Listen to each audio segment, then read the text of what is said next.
February 1980. Ronald Reagan was about to reshape America. Disco was gasping its final breath, and Hollywood was absolutely terrified of what was coming next.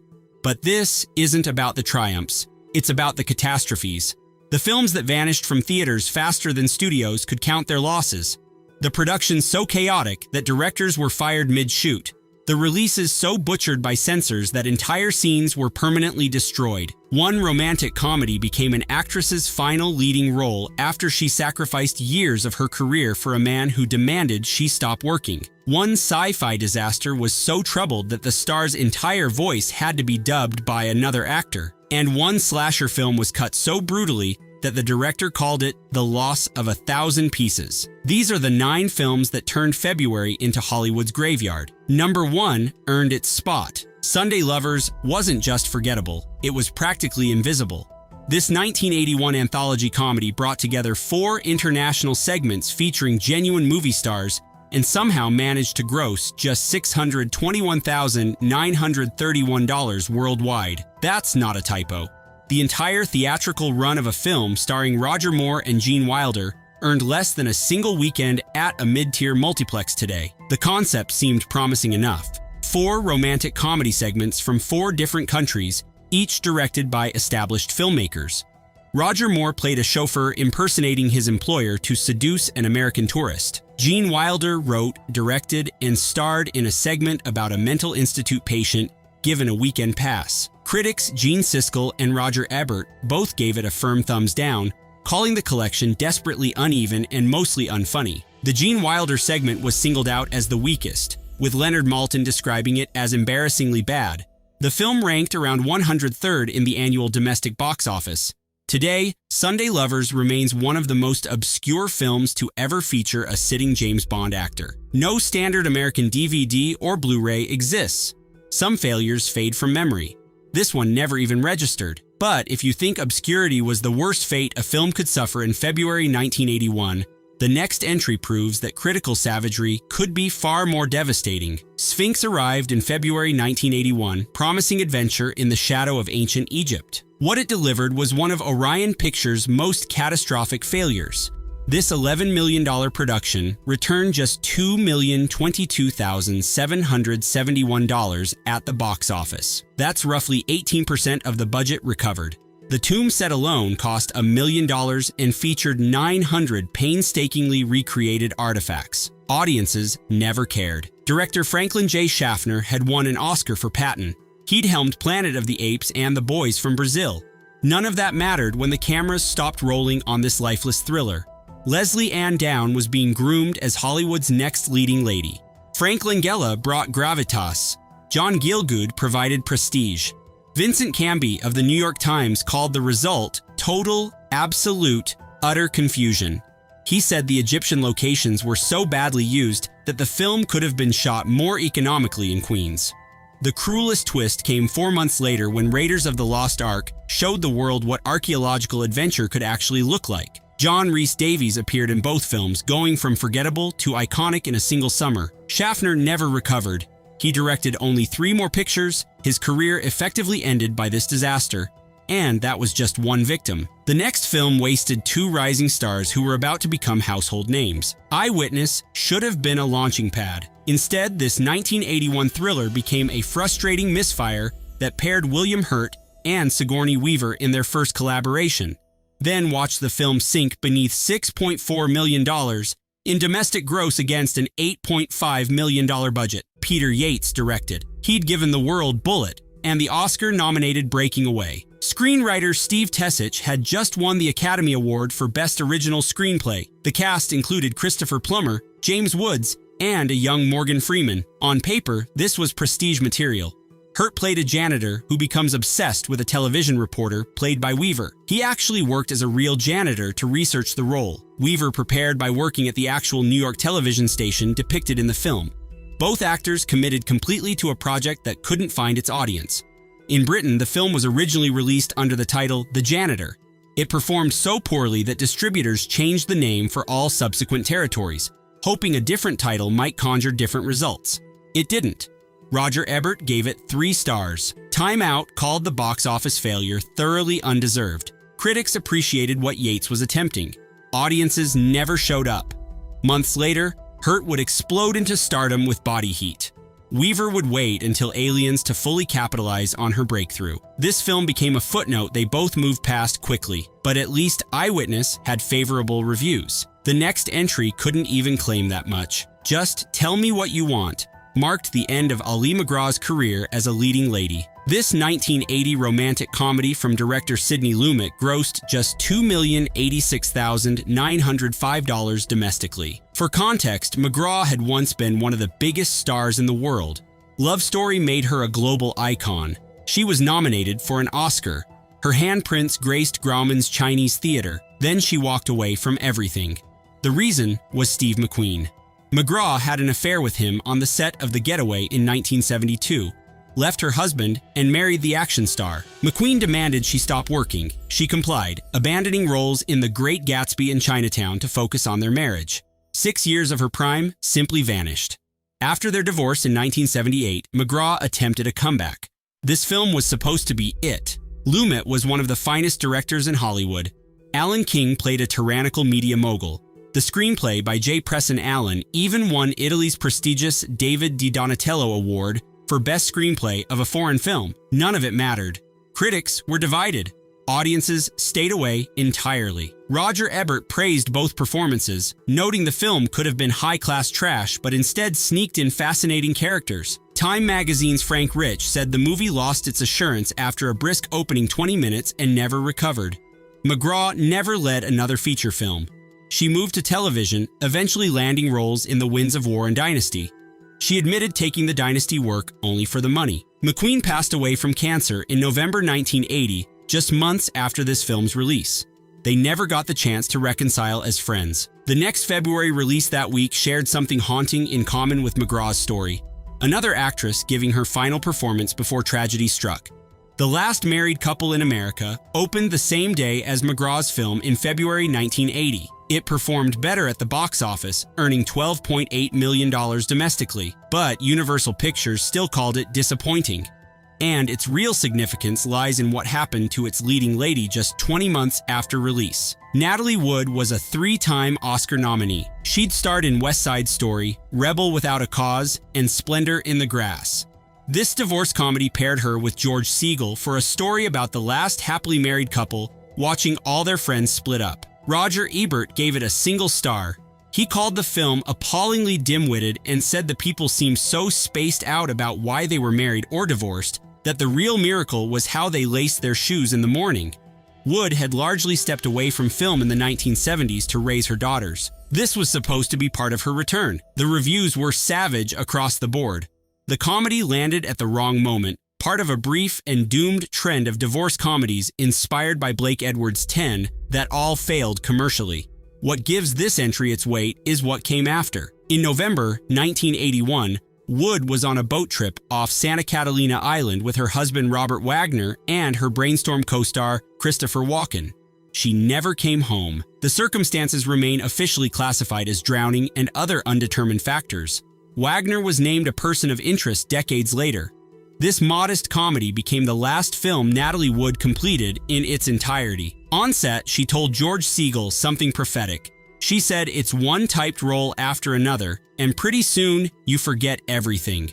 You forget why you're here, why you're doing it. But if Wood's final film carried unintentional tragedy, the next entry on our list connected to deliberate corporate destruction on a massive scale. The Dogs of War wasn't supposed to save United Artists, but after the Heaven's Gate disaster nearly destroyed the studio, this Christopher Walken thriller was one of the first releases that needed to perform. It earned just $5.48 million against an $8 million budget. The bleeding continued. Here's the cruel irony. Michael Cimino was originally attached to write and direct The Dogs of War. He dropped out to make Heaven's Gate instead. That film became one of the most notorious financial catastrophes in Hollywood history. Meanwhile, his uncredited work on the Dogs of War screenplay remained in the final product. Walken had just won the Academy Award for Best Supporting Actor when filming began. He played a mercenary hired to scout an African nation for a potential coup. Tom Berenger co-starred, though roughly half his role was cut from the final print. Director John Irvin had never made a feature film before, but he'd worked as a documentary filmmaker during the Vietnam War and met real mercenaries in Algeria. Critics appreciated Walken's intensity. The New York Times called his performance unusually convincing. The finale action sequence is still praised among mercenary film enthusiasts, but the financial damage was done. 3 months after this film's release, MGM acquired United Artists. The studio lost its independence forever. Walken appeared in both Heaven's Gate and The Dogs of War. He was present for the entire collapse. The next entry didn't destroy a studio, but it did help force Disney to completely rethink what kind of company it wanted to be. The Devil and Max Devlin marked Disney's first PG-rated film after nearly 35 years of releasing only G-rated content. The result was a $16 million gross that somehow still lost money. Disney president Ron Miller publicly stated the company was forced to write off millions in losses. The fallout would reshape the entire studio. Elliot Gould played a scheming landlord who finds himself in the underworld after an accident. Bill Cosby played an agent from below who offers Gould a deal to corrupt 3 innocent souls in exchange for his freedom. Yes, Disney made a comedy about temptation and eternal consequences, and audiences who expected family-friendly entertainment were confused at best. Angry letters poured in from longtime Disney supporters. Some objected to mild profanity in the dialogue. Others couldn't reconcile the subject matter with Walt's wholesome legacy. The British VHS release was briefly pulled during the Video Nasties scare. Critics found the tonal balance impossible. Variety said the film started out well, then fell on its face fast and never recovered. Behind the scenes, conditions were brutal. Temperatures on the underworld set reached 100 degrees from all the dry ice and smoke machines. Reggie Nalder, who played a minor role, later called Cosby rude and arrogant to work with. The production became a symbol of everything wrong at Disney in the early 1980s. The consequences extended far beyond one film. This and other failures made Disney vulnerable to corporate raiders. Roy Disney resigned from the board in 1984, rallied allies, and ousted Miller. Michael Eisner, Frank Wells, and Jeffrey Katzenberg took over. They created Touchstone Pictures specifically to release mature content without damaging the Disney brand. Splash became Touchstone's first hit, validating everything Miller had tried and failed to accomplish. But production chaos on The Devil and Max Devlin was nothing compared to what happened on the next film. That disaster featured a director fired after 2 weeks, a star demanding control, and an entire performance dubbed by someone else. Saturn III earned a Metacritic score of 9 out of 100. Yes, 9. That makes it one of the worst reviewed films of 1980. This $10 million science fiction thriller returned just $9 million domestically. But the financial failure was almost secondary to the complete catastrophe that occurred behind the scenes. John Barry was supposed to direct. He'd won an Oscar for his production design on Star Wars. He conceived the story, wrote the first draft, and began filming in January 1979 at Shepperton Studios. 2 weeks later, he was gone. Producer Stanley Donen took over and directed the remaining 13 weeks of production. Barry never completed another film. He passed away from meningitis just 4 months after leaving the project. Kirk Douglas was 64 years old. Farrah Fawcett was 32. The age gap was conspicuous. Harvey Keitel played the villain, but his entire vocal performance was dubbed by British actor Roy Dotrice because Donen couldn't tolerate Keitel's Brooklyn accent. Keitel refused to participate in any post-production work. His biographer later called Saturn III the nadir of his career. The script was chaos. Steve Gallagher, hired for the novelization, said every script doctor in town had taken an uncredited swing at it. Fawcett told interviewers the original screenplay was completely different from what they ended up shooting. Martin Amis, who worked on the script, later fictionalized the experience in his celebrated novel, Money. The character based on Douglas was an aging star who kept insisting on removing his clothes. Roger Ebert called the film awesomely stupid and a shameful waste of money. Time Out said there was more fun to be had cleaning a cat litter tray. The film earned 3 Razzie nominations for Worst Picture, Worst Actor, and Worst Actress. And yet none of it compares to what happened to our final entry. A slasher film so savaged by censors that the director spent decades trying to restore what was lost. At first glance, My Bloody Valentine looks like just another early 1980s slasher trying to cash in on the Halloween and Friday the 13th formula. A mining town, a masked figure, a Valentine's Day setting, Paramount distributed it, expecting modest returns. What they got was a censorship battle that would take nearly 30 years to resolve. The film was shot in Sydney Mines, Nova Scotia, using a real coal mine. Director George Mihalka was just 27 years old. The budget was 2.3 million Canadian dollars. Everything was on track until the footage reached the ratings board. Their response was devastating. Forget it. This is an X. They told the filmmakers not to even bother attempting cuts. But Paramount was already facing backlash over the graphic content in Friday the 13th.